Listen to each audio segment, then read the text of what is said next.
آج میں جو بات آپ لوگوں کے ساتھ شیئر کروں گی کہ دیوس کسے کہتے ہیں۔ دیوس شخص کی اللہ کے رسول صلی اللہ علیہ وسلم نے بڑی مذمت بیان کی ہے۔ دیوس کون ہے؟ وہ شخص جو اپنی گھر کی عورتوں، ماں، بہن، بیوی کی بے حیائی کو برداشت کرتا ہے، ان کو منع نہیں کرتا۔ ماں کی بے حیائی ہو، بیوی کی ہو، چاہے وہ بے حیائی اسی طرح بہن کی ہو، تو غیرت نہ کھائے، وہ شخص دیوس ہے۔ دیوس وہ شخص ہے جو اپنی فیملی کی بے حیائی پر غیرت محسوس نہیں کرتا۔ جیسا کہ دیکھا جائے کچھ ایسے فیملی ولاگنگ کرنے والے ہیں جنہوں نے اپنی بیویوں کو دکھانا اپنا کانٹینٹ بنایا ہے، اور وہ ایسا لباس زیب تن کی ہے کہ جسم کے اعضاء واضح ہوتے ہیں، دوپٹے کا دور دور تک کوئی نام و نشان نظر نہیں آتا۔ کچھ ایسے باپ ہیں جنہوں نے اپنی بیٹیوں کو ولاگنگ پر لگایا ہے، دوپٹہ سر پر نہیں ہے اور جینز پہنے ہوئے چل پھر رہی ہیں، معاشرے کی زینت، گلی اور بازاروں کی زینت بنی ہوئی ہے۔ اور اسی طرح ہمارے معاشرے کے کچھ ایسے بھائی بھی ہیں جنہوں نے اپنی بہنوں کو دکھانا ولاگنگ میں، اپنی ماں کو دکھانا کانٹینٹ بنایا فیملی ولاگنگ کا، لیکن اللہ کا قرآن، سنت رسول صلی اللہ علیہ وسلم ہمیں اس چیز کا درس نہیں دیتی۔ قرآن کیا کہتا ہے؟ فرمایا، اے ایمان والو، اپنے آپ کو، اپنے گھر والوں کو جہنم کی آگ سے بچاؤ۔ وہ کیسے بچانا ہے؟ ان چیزوں کی اصلاح کر کے۔ بہن کو بے پردہ گھر سے باہر نہیں نکالنا، ماں کو، بیوی کو با حیا بنائیں، بے حیا نہیں۔ سوشل میڈیا کی زینت نہ بنائیں۔ یہ عورت چار دیواری کے اندر با پردہ رہے تو تب ہی اچھا ہے۔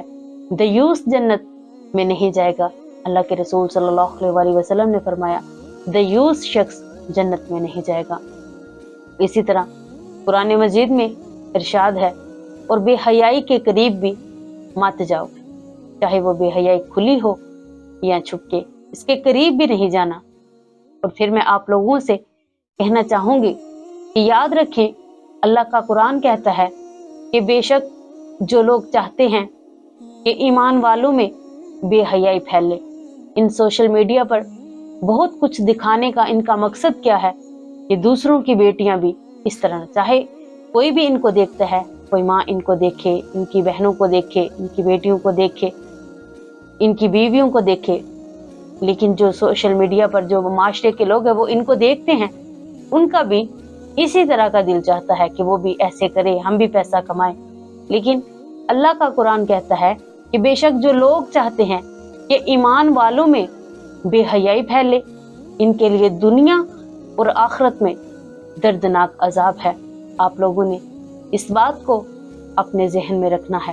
ان کو دنیا میں جو مل رہا ہے ملتا رہے، لیکن آخرت میں ان لوگوں کے لیے دردناک عذاب ہے۔ اسی طرح دیوس شخص کے بارے میں اللہ کے رسول صلی اللہ علیہ وسلم نے فرمایا، 3 قسم کے لوگ جنت میں نہیں داخل ہوں گے۔ وہ شخص جو والدین کی نافرمانی کرتا ہے وہ جنت میں داخل نہیں ہوگا۔ دیوس بے غیرت انسان، بے حیا انسان جنت میں داخل نہیں ہوگا۔ اور اسی طرح وہ عورت جو مردوں کی مشابہت کیے ہوئے ہے، آپ دیکھ لیں سوشل میڈیا پر بہت سی ایسی عورتیں ہیں، بچیاں ہیں، خواتین ہیں جنہوں نے مردوں کی مشابہت کی ہے، تو آپ صلی اللہ علیہ وسلم نے فرمایا وہ عورت بھی جنت میں نہیں داخل ہوگی جس نے مردوں کی مشابہت کی ہے۔ اسی طرح جامع ترمذی کی حدیث ہے، بہت سی احادیث ہمیں اس بارے میں ملتی ہیں کہ آپ صلی اللہ علیہ وسلم نے فرمایا، جب تم بے حیائی کو عام دیکھو گے تو جان لینا قیامت قریب ہے۔